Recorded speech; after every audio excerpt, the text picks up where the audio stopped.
সেলিম, কাল তো একটু রান্না করতে হবে, মানে ইত্যাদিতে মসজিদে। হ্যাঁ কবে? কালকে? হ্যাঁ কালকে। কালকে তো একটু খালিদ ভাই বাসায় রান্না আছে। আচ্ছা, তোমাকে রান্না কি 3টের দিকে আসলে হবে না? তা হবে। মানে তোমাকে তো ইফতারি দেবে, তাই না? হ্যাঁ হ্যাঁ, আচ্ছা ঠিক আছে, তাহলে আমি আসবো না। কাল তো তোমার রান্না রয়েছে, তাহলে তুমি আসে তুমি 3 দিন ভিতরে এসে রান্না করলে 4 দিন ভিতরে কমপ্লিট। তারপর দেখা যাচ্ছে ইফতারির টাইম, ইফতারিতে লোক যাতে খাতে পারে সেভাবে রাঁধতে হবে। ঠিক আছে, আমি কালকে খালিদ ভাইয়ের বাসাতে রান্না করে আসে তারপর আপনার রান্না করে দেবো না? আচ্ছা ঠিক আছে, তুমি এক কাজ করো, তাহলে ওই লিস্টটা আমরা করে রাখি। আচ্ছা, লোক খাবে কয়জন? লোক খাবে 100, সে জায়গায় আমি 120 জন ধরে রাখিছি। তাহলে এক কাজ করেন ভাই, খাতা আর কলমটা নিয়ে আসেন, আমি লিস্ট করে দিচ্ছি।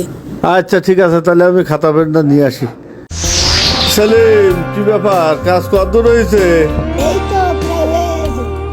প্রায় তো হয়ে গেল টাইম। আমারও হয়ে গেছে আল্লাহর রহমতে। তুমি যে প্যাকেট করার লোক ম্যানেজ করো, দেরি করে না, তাড়াতাড়ি যাও। তাহলে আমি সেলিমে দেখে নিয়ে আসি প্যাকেট করার জন্য। আচ্ছা তুমি তাহলে রেডি করো। হাসান, হাসান, এ হাসান, হাসান তাড়াতাড়ি আয়, রান্না হয়ে গেছে, লোকজন ডাক দে, শিগগির আয়, প্যাকেট করতে হবে না? হয়ে গেছে আব্বা? হ্যাঁ তাড়াতাড়ি চল, প্যাকেট করতে হবে। তুমি যে কাজটা করলে আব্বা, এটা কি ঠিক হলো কও? আমি ছোটবেলার থেকে দেখে আসতেছি তুমি প্রত্যেকটা কাজে কিপটেমি করো। এরকম কিপটেমি করে আর কতদিন আব্বা? তুমি যে 120 জনের রান্না করলে, কালকে আমরা হিসাব করলাম না হলেও 300-র উপরে লোক হবে। 120 জনের রান্নায় 300 লোক কিভাবে খাবে আব্বা?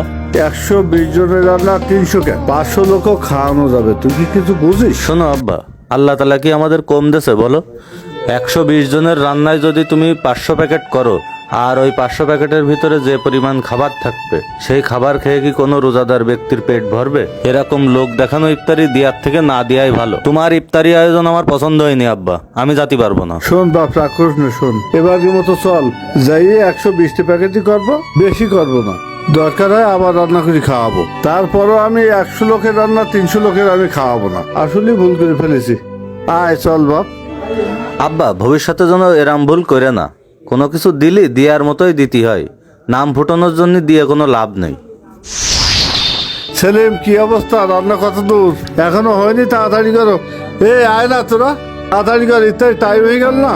হাতে হাতে প্যাকেটগুলো করে ফেল, সময় আর বেশি নেই। সেলিম, রান্না তো আল্লাহ ভালোই বরকত দিয়েছে, আশেপাশে প্রত্যেক ঘরে ঘরে দিয়ে দাও। আচ্ছা ঠিক আছে, দিয়ে দিচ্ছি। আর আমার কিন্তু রাখার দরকার নেই। ইফতারি খাওয়ানো একটা সওয়াবের কাজ। এই সওয়াবের কাজটা যদি আমরা লোক দেখানোর জন্য করি, তাহলে সওয়াবের জায়গায় আমরা গুনাহগার না হয়ে যাই।